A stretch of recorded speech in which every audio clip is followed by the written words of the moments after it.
Here's Season 3, Episode 6, Strange Amnesia. Where am I? Who am I? Eva asks. Mia, how come she doesn't remember anything? I thought changelings only hypnotized those to forget what they saw, Sarah asks. We do, but somehow it had a much stronger effect on her, Mia said, and then glared at Ian. This is all your fault, Mia accused. How is it my fault? I just came here to help your baby, Ian said. Mia, I know you're angry, but Sarah was saying, but was interrupted. Why did you all agree to a plan? How come none of you tried to talk her out of it? If you just waited for me, she would be brain dead here, Mia said. Huston was getting sicker. We had to do stuffing, Dash said. Yes, he didn't fully agree with Eva's plan, but she had a point. He can also understand why Mia is so angry. Plus, I'm a vet. Sort of, and Ian was saying, but was cut off. You stay out of it, Mia said and turned invisible. Mia, where you go, don't do anything to him. That's not going to help either, Dash warned. But then Ian took out some sci-fi looking glasses out of his case. Don't worry, I see her, he said to their surprise. You can see me? Mia questioned. Yeah, I use these when I'm spotting chameleons, blending in with their environment. They work quite well, Ian said. Okay guys, can we get to the arguments and cool glasses later? Right now we have to do something about Eva, Daniel said. Hold on, think I know what will work, Dash said and tried their secret handshake with her. Does it work last time? Well, anything, Dash hoped. No, Eva said confused. I know you're mad at her, Mia, but why don't you try stuffing? If Eva remembers anyone, it's going to be you, Sarah said. But before she could think of anything apart from acting friendly, Eva took darts. Probably not the best idea for a strange-looking creature like me to walk up to a scared girl who doesn't remember anything, Mia thought to herself. We have to go after her. Sarah, could you watch over Huston, please? Dash asked, since he could tell Mia didn't trust Ian anywhere near him. Sure, Sarah replied, and they went after her and to also tell her mum what happened. Well, anything? Mrs. Hart asked. Mia sniffed around for Eva.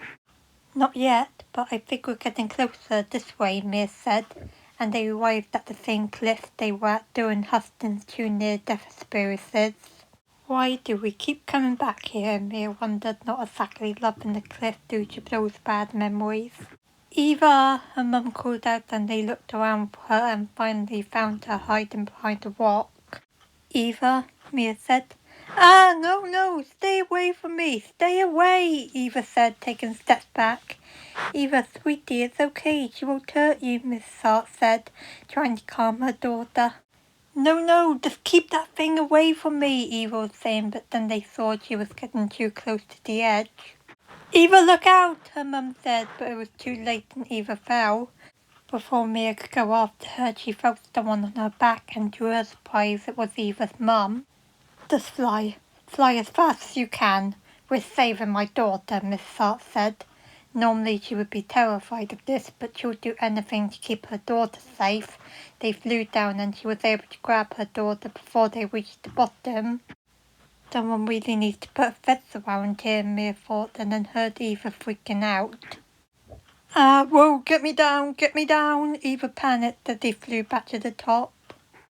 Eva, daughter, look at me. She won't hurt you, I promise. She's not dangerous, her mum said. Something about those words seemed familiar to Eva. Mum, it's okay. She won't hurt you. She's not dangerous, Mum. Those words come into her in a fuzzy memory. She couldn't quite understand it, but also something about that boy doing that crazy handshake thing with her seemed sort of familiar. But she was still confused by it. They reached the cliff and Eva got off the strange creature. Even something about the creature, while scary, also seemed familiar. Look, Eva, I'm sorry about all of this. Didn't mean for this to happen, but you broke my trust.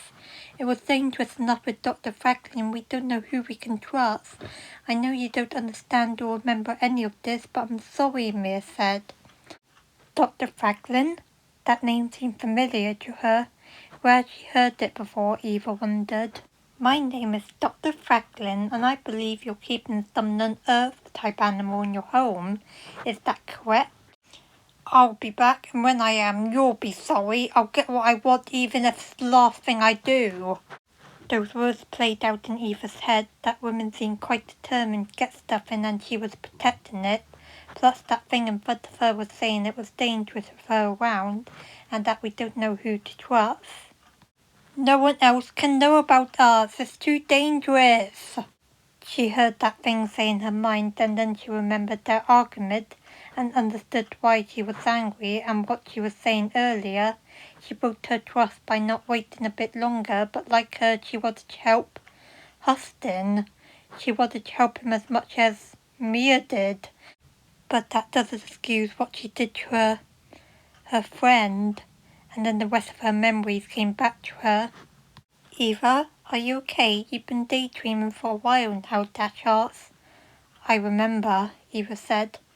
Wait, what did you just say? Daniel asked. I remember everything, Eva said, and everyone cheered.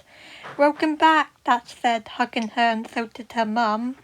Mia, I'm sorry about your trust. I wanted to help Huston, but I should have listened to you, Eva apologised.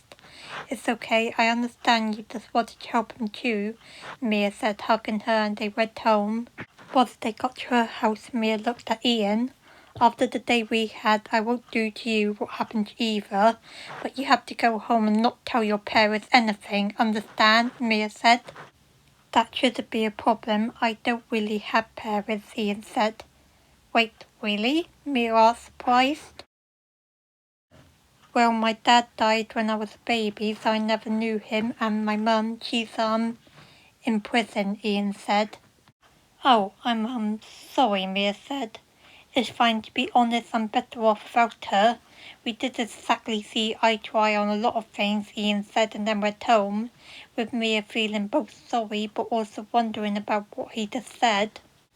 The end. Hope you all enjoyed.